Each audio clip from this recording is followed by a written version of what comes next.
അനുദിന വാക്യപഠനം വിത്ത് സാമീഡിയ. ന്യായാധിപന്മാർ 11 അധ്യായം 33 മുതൽ 36 വരെ വാക്യങ്ങൾ.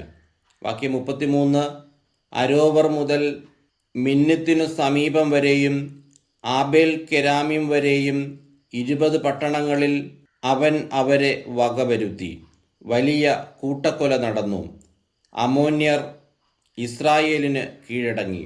വാക്യം 34: ജഫ്ത മിസ്പായിലുള്ള തൻ്റെ വീട്ടിലേക്ക് വന്നു. അതാ അവൻ്റെ മകൾ തപ്പുകൊട്ടി നൃത്തം വച്ച് അവനെ എതിരേൽക്കാൻ വരുന്നു. അവൾ അവൻ്റെ ഏക സന്താനമായിരുന്നു.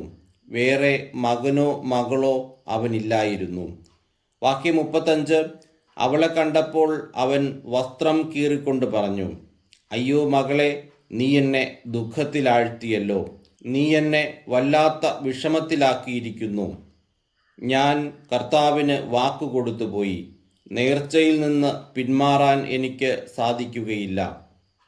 വാക്യം 36: അവൾ പറഞ്ഞു, പിതാവേ, അങ്ങ് കർത്താവിന് വാക്കുകൊടുത്തെങ്കിൽ അതനുസരിച്ച് എന്നോട് ചെയ്തുകൊള്ളുക. കർത്താവ് ശത്രുക്കളായ അമ്മോന്യരോട് പ്രതികാരം ചെയ്തല്ലോ.